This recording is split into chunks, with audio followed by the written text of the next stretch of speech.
faut que je vous regarde, vous m'enregistrez, vous me filmez. On va filmer, oui. Que je change de lunettes. Bonjour, je m'appelle Alain Keller, je suis photographe. Aujourd'hui, je suis membre de l'agence MIOP. J'ai une exposition à l'ISA pour l'image. Je viens de publier un livre qui s'appelle Journal d'un photographe, qui est une monographie de 40 ans de travail qui m'a vu aller dans tous les coins du monde. Voilà, très jeune, j'ai eu envie de voyager. Très jeune, j'ai commencé à voyager. Je me suis acheté un premier appareil photo. J'en ai eu un deuxième qui était plus performant. Le voyage et la photo s'allient très bien, donc c'est un peu comme ça que j'ai commencé.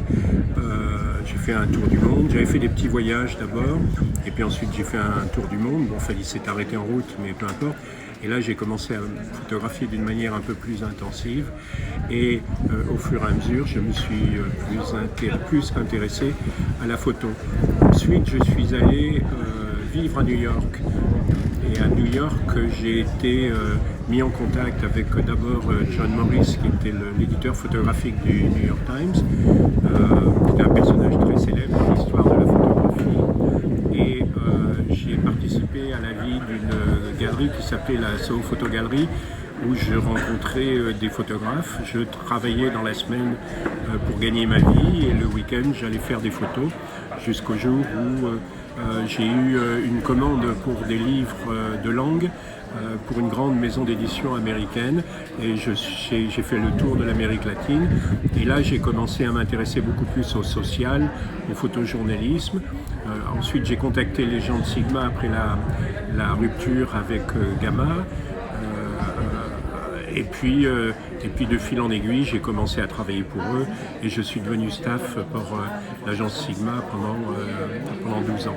Après, j'ai passé un an à Gamma, et puis ensuite, avec d'autres photographes, on a commencé à avoir envie de s'assumer tout seul, et donc on a créé une agence qui s'appelait Odyssée, qui était une agence qui marchait excessivement bien, et là où j'ai commencé à faire de couleur, parce que culturellement je suis un photographe noir et blanc, et au bout de 3-4 ans l'agence s'est arrêtée pour cause de désaccords entre les photographes, et j'ai continué comme indépendant, et surtout j'ai pu faire des travaux personnels qui étaient quand même la chose qui m'intéressait le plus dans la photographie. C'est-à-dire, après avoir fait du news, avoir couvert le monde pendant toutes ces années, ce qui m'a beaucoup passionné, mais je trouvais que ça avait un côté superficiel, puisque quand on allait sur une zone où il se passait quelque chose d'important, on y restait 8 jours, 10 jours,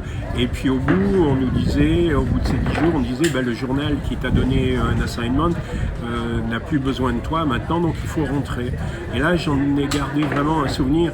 J'ai été excessivement frustré, parce que c'était le moment où il fallait rester pour faire un travail plus en profondeur. Disons que j'ai été nourri un peu avec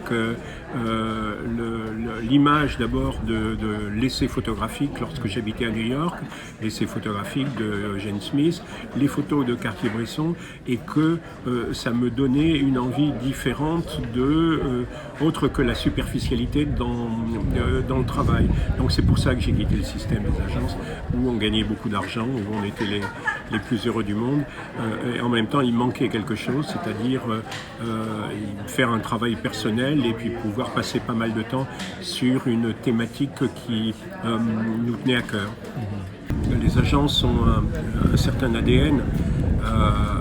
Il faut que le photographe soit rentable.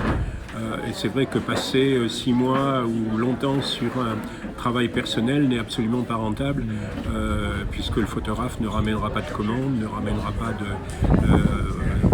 pas d'argent à l'agence. Et c'est un peu regrettable. Alors il y a quelques agences qui permettent aux photographes de travailler, il y a Magnum notamment, mais qui a un statut totalement à part dans l'histoire de la photographie.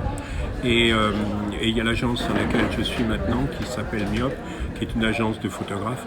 Donc on est responsable de nos propres destins, de notre propre destin, de nos destins.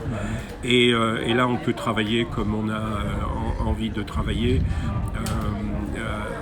À partir du moment où le travail va dans dans un certain état d'esprit. C'est une petite structure, alors c'est à la fois ce qui fait son intérêt, c'est qu'on ne veut pas s'agrandir, parce que si on s'agrandira, on perdra notre âme. En même temps, on aurait besoin d'avoir du personnel supplémentaire pour pouvoir travailler avec le responsable de l'agence. Mais les petites structures ont ceci d'intéressant, c'est qu'elles sont indépendantes et que les photographes à l'intérieur d'une petite structure font les travaux qu'ils veulent et ils n'ont pas de compte à rendre à des magazines, à des commanditaires, etc. Ce qui n'empêche que certains photographes gagnent leur vie en travaillant pour des prestataires, pour des clients, pour des magazines, etc. Mais le principe de la petite structure est que on se connaît beaucoup plus, on partage des choses. À Myop, on fait des projets collectifs. Pour la dernière campagne électorale, on a fait un projet qui a donné lieu à un très très beau livre. Et puis on va travailler sur d'autres projets. On a travaillé sur d'autres thématiques, notamment avec le Secours catholique sur les oubliés de nos campagnes. C'est un certain état d'esprit qu'on ne trouvait pas dans les grosses agences parce que ce n'étaient pas les endroits où pouvoir le faire. Alors j'ai appris donc la photo sur le terrain. Néanmoins, j'ai quand même fait à un moment donné une école photo, mais qui m'a quasiment rien appris parce que les enseignements étaient déjà contraires à la vision que j'avais de la photographie, à savoir classicisme, 35 mm, 50 mm, noir et blanc, un cadrage au couteau. Et cette école formait plutôt des photographes, des gens à être photographes dans des studios, dans des boutiques de photographie où on fait des photos d'identité. Et c'était pas du tout moi, le chemin sur lequel je me destinais. Donc après, ça a été le voyage, ça a été la route. Ma formation, on va dire, ça a été beaucoup la route, le voyage, le sac à dos, et puis faire des photos dans la rue, faire des photos en me déplaçant, et puis en essayant d'en sortir des thématiques intéressantes. C'est beaucoup sur l'humain, donc l'actualité à un moment donné, et puis voilà, j'aime bien photographier les gens, les personnes, c'est ce qui pour moi est le plus important et le plus riche dans la vie.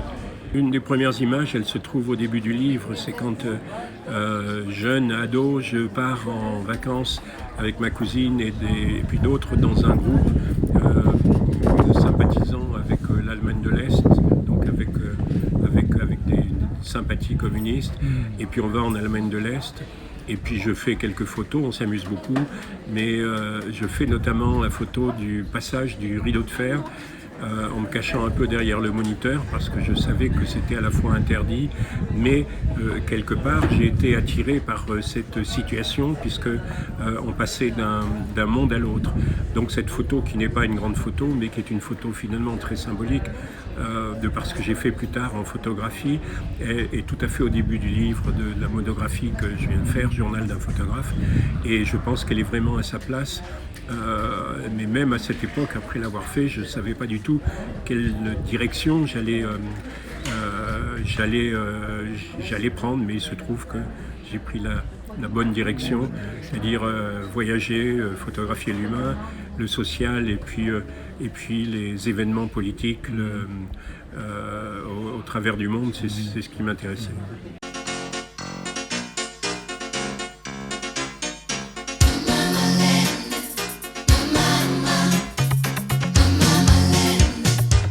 Alors là, pour la petite histoire, j'étais pas photographe encore. Je travaillais dans un laboratoire d'une maison d'édition qui faisait des revues professionnelles. Et je suis allé un peu sur mai 68. J'ai très peu photographié. Et cette photo était le lendemain d'émeute, je crois, rue Gay-Lussac. Et j'ai retrouvé cette photo parce qu'elle est restée dans mes archives. Et finalement, voilà, j'aurais pu la faire 20 ans, 30 ans plus tard, de la même manière. Et encore une fois, je ne savais pas que j'allais faire plus tard du photojournalisme. Et voilà, elle est très simple, elle est même basique comme photo. Mais elle est super bien cadrée. Ouais. Les proportions sont tout à fait idéales. Oui. Les 1 tiers, 2 tiers, c'est génial. Et je ne sais pas, j'ai pas fait beaucoup de photos en fait quand j'y suis allé. J'en ai fait même très peu. Il faudrait que je re-regarde mes planches contact pour les retrouver. Mais parce que j'y ai passé très peu de temps. Moi, l'important, c'était de travailler, de gagner de l'argent pour pouvoir partir, quitter la France et puis voyager. Chose que j'ai fait. Et votre dernière image? La dernière image, je suis en train de faire un travail sur les détroits. Donc j'étais à Istanbul, j'ai travaillé sur le Bosphore. Et j'ai 2 images qui me plaisent beaucoup. Il y en a une que je prends au travers d'une fenêtre d'autobus où on voit le Bosphore et au loin on voit le pont suspendu. En premier plan, on voit un pêcheur. C'est une photo que j'aime beaucoup. Et une deuxième photo que j'ai faite toujours le long du Bosphore, de femmes voilées, prises de dos avec des smartphones et où il y a une ambiance qui est assez particulière. Elles remplissent tout le cadre de la photo et c'est un peu une invitation au mystère. Elles sont tournées vers l'Asie. C'est un symbole. C'est un symbole, absolument, c'est un symbole. Et voilà, donc ce sont 2 images déjà que je garderai quand je finaliserai le projet, qui va me prendre quand même encore un certain temps. Et je suis très content de les avoir. C'est quand on part et quand on fait un projet, quand on fait un voyage, c'est pas du tout évident d'être conscient d'avoir fait des images qu'on aime bien. Et là, dans ce voyage, je suis parti 15 jours, j'ai beaucoup marché, je faisais 10 à 15 km à pied par jour, en sachant que la marche est la meilleure alliée du photographe. J'ai beaucoup photographié et je me suis complètement libéré. Et j'ai d'autres images qui justifiaient mon déplacement et surtout ma marche. Je pense qu'hormis 1 ou 2 fois où j'ai cru vraiment que j'allais y passer et où là, ce sont des choses qui sont un peu dures. En fait, les choses se passent déjà tellement vite que qu'on maîtrise absolument rien du tout. Dans ce que j'ai couvert, la tension, parce qu'il y a eu beaucoup de tension, m'a fait attraper de l'asthme, qui était une manière peut-être de mon corps se protéger en ayant fait de moi un asthmatique. Donc je suis quelqu'un de très anxieux, tout au moins j'étais très anxieux, je le suis beaucoup moins maintenant, mais j'étais très anxieux et souvent c'était pas forcément évident effectivement d'être confronté à des scènes violentes, mais qui de toute manière, le plus important c'était que ça m'intéressait, donc il fallait que je photographie. Je crois que la photographie était un vecteur et a été quelque chose qui m'a permis de passer au travers et de beaucoup de choses pour que je puisse arriver à mes fins, c'est-à-dire faire de la photographie qui avait une signification, une vraie signification. Parlant de ça, j'ai eu des tentatives de lynchage à mon égard. Quand j'étais jeune photographe à Sigma, je m'en suis sorti, je crois que j'ai eu pas mal de chance pour me faire massacrer par la police espagnole 2-3 semaines plus tard. Mais ça fait partie des risques du métier. Alors c'est bête de dire ça, mais en fait c'est la vérité, mais on n'y pense pas. On pense de toute manière, quand on fait ça, qu'on va passer au travers et qu'il ne nous arrivera rien. Et quand ça arrive, c'est souvent bref. Et quand on arrive à passer au travers, il y a un moment, on aime tellement